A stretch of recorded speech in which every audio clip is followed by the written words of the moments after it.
Okay, so we are continuing to work on our treasures and trinkets, and in this video we're going to go over how to make the zipper strip, and then once we do that we're going to turn it into the zipper loop. So let me show you on the bag where we are here.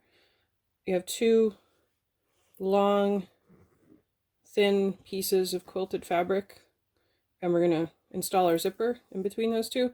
So when you look at those two long strips, if you're using directional fabric, just keep in mind that those are upright on the bag. So this bag is actually really directional fabric friendly. So there's no need to fuss with that or decide which way it's going to be because they're upright on the bag. So while I'm talking about those, let me give you a little tip about quilting. When I make by any bags, I quilt each piece of the bag individually. So if you are going to do that, by the way, you want to add about an inch to each dimension of each piece, because when you quilt them individually, your pieces sort of shrink. So you cut and then quilt and then trim them down. Okay, that's not what the pattern says. That's I don't want to call it a modification, but it's sort of straying away from the pattern instructions a little bit. But if you do things that way, one hint I have, this is how I do the zipper strips. I actually cut the two zipper strips as one big piece and quilt it, and then I cut it down into the two pieces. So that way my quilting matches up perfectly and I don't have to fuss with it. So that's just something I do. Okay. So another thing I like to use here is a 1/4 inch zipper foot. I don't know if you can see that. This is not the zipper foot that came with my machine. The one that came with my machine is almost twice as wide as this, and I find that when I try to use it, I almost sort of get in my own way installing the zipper. It's really frustrating. This one is wonderful. It lets me maintain the 1/4 inch seam and get the zipper in, and there's no muss, no fuss. I haven't tried it with other kinds of zippers. I pretty much only use by any zippers on probably 95% of my projects, and it works really well with that. This zipper is from So Hungry Hippie, and these are the same width as the by any one, so it worked well with this too.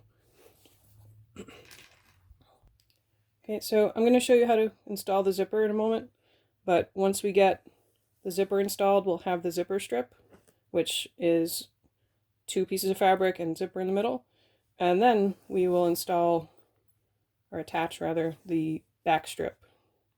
So then we'll have the zipper loop. So I'm going to walk you through all those steps.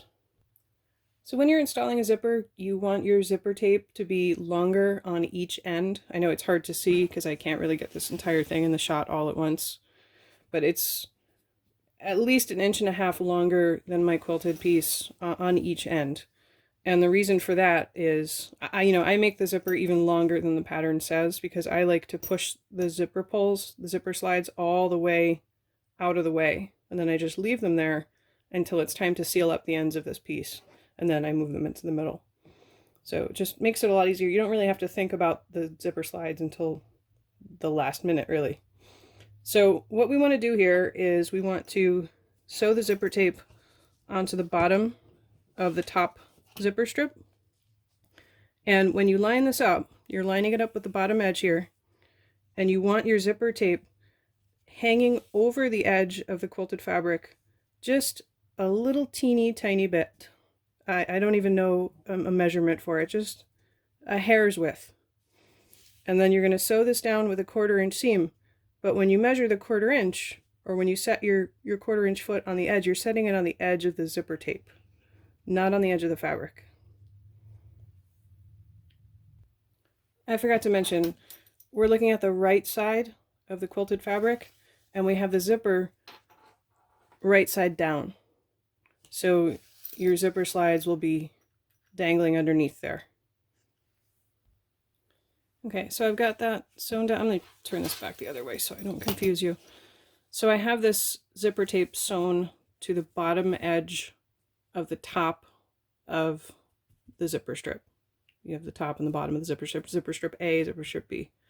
So we sewed this on to the bottom edge there with a 1/4 inch seam. It's hard to see my stitching. Usually when I make tutorials, I will use a color that stands out so you can see more clearly what I'm doing.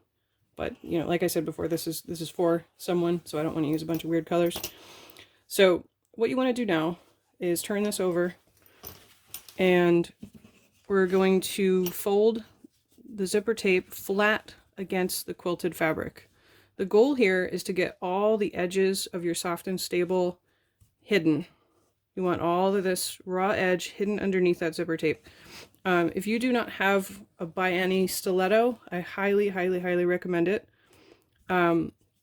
Because while you're doing this, you can use that slightly rough end of the stiletto to grab onto the zipper tape and pull it into the position you need it in. Okay, so you're going to sew along the very edge of the zipper tape, as close to the edge as you can get without sewing off. Okay, I do this with a top stitch length, so for me that's a 3.5. This is going to create a nice top stitching on the outside of your bag. So when you choose your bobbin thread, keep that in mind. It's going to show right on the front of your bag. Okay, so you've got that sewn down, and you can see that nice line of top stitching I've got here. Okay, I did a pretty good job of the back. It's not perfect. I am human, unfortunately. I am glad I used black soft and stable for this, for the dark fabric and the dark zipper, so it's not as obvious if it's peeking out anywhere. This fabric is also a bit of a challenge because it's very slippery and it frays a lot, so yeah, it's not gonna be my most perfect zipper, but I think it looks pretty good. All right, so next we want to do the same thing, but sort of in reverse, because now we need to sew that zipper tape to the top of the bottom zipper strip B. So you're going to repeat those same steps, except you are going to have this right side up and put your zipper right side down. And then you're going to sew along that top edge of this piece. I forgot to mention something very, very important. When you do this, you have to make sure the edges of your quilted pieces are aligned.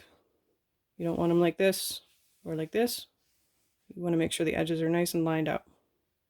I have to be especially careful because I used straight quilting lines and I want to make sure they're perfectly matched up. Okay, so we've got our zipper installed, and the next thing we need to do is turn this zipper strip into the zipper loop. So we're going to use the back strip to turn this into a loop, and then that forms the center of the main part of the bag. Okay, so before we move on to that part, what you need to do here is move your zipper slides toward the center. They don't need to be exactly in the center, they just need to be out of your way. And then we need to seal the edges here. So you're going to sew along the end of this piece. Make sure you're careful going over your zipper. Some machines are fine going right over it, they just sail right along and it's no problem. Some machines you got to slow down or even use your hand wheel. You don't want to break your needle or get a jam. So it depends on your machine. And then do the same thing over on this end. Now, after you do that, you can trim the zipper tape even with your quilted fabric. Okay, so once you seal the edges and trim this down, it should look like this on both ends.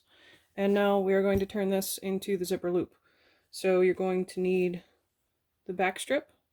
Now, I decided to let my lining fabric be on the right side for this, just to sort of add more interest to my project.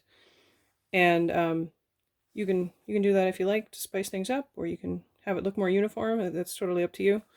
And then you'll need your 2 pieces of straight binding, the back strip bindings.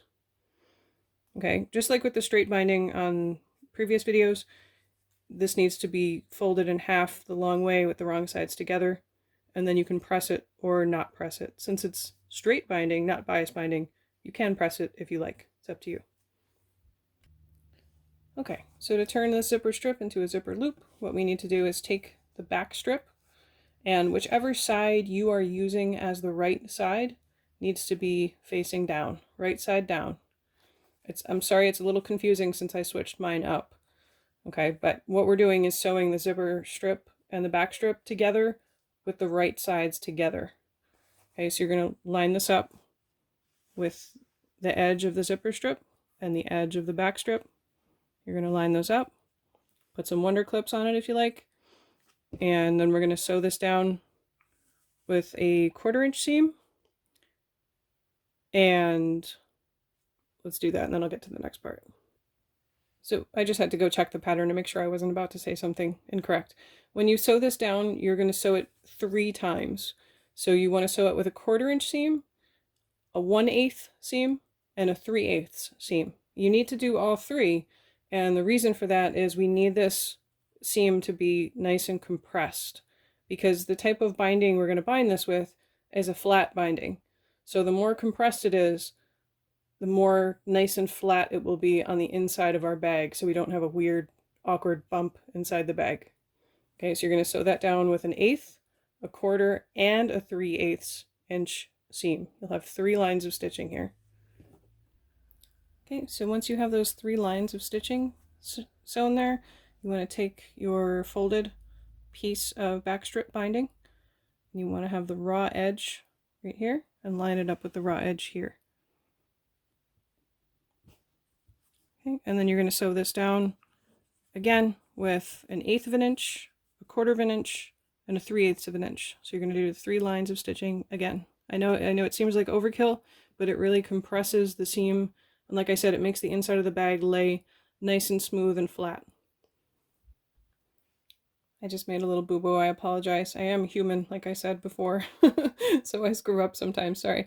When you put this binding on, you want to put it on the side where the zipper is. This is where you want to sew it down first, on the zipper side, not on the other side. Sorry. Okay, so once you have that piece of binding sewn on, what you want to do next is bring the back strip around. And now this binding is not done like other bindings that you do on the tops of pockets and things like that. This is a flat binding, so you're not looking to wrap this around this seam allowance. It actually won't reach, so I don't want you to think that you've done something wrong. It's not supposed to reach around that. This is supposed to lay flat. The seam allowance is flat, and then you bring the binding over flat to cover that seam allowance. Okay, and then you're going to top stitch along the folded edge of the binding right here. And this stitching is going to show on the outside of your bag. So choose your thread colors accordingly. Okay, so once you've got it sewn down, it should look something like that. And now what we want to do is connect the other end to the back strip. So you want to flip this over. And again, we're going to put right sides together. So the right side of your zipper strip and the right side of your back strip. Remember, I switched mine around to have my lining fabric. Sorry if that confuses anybody, but you want right sides together, just like we did on the other side.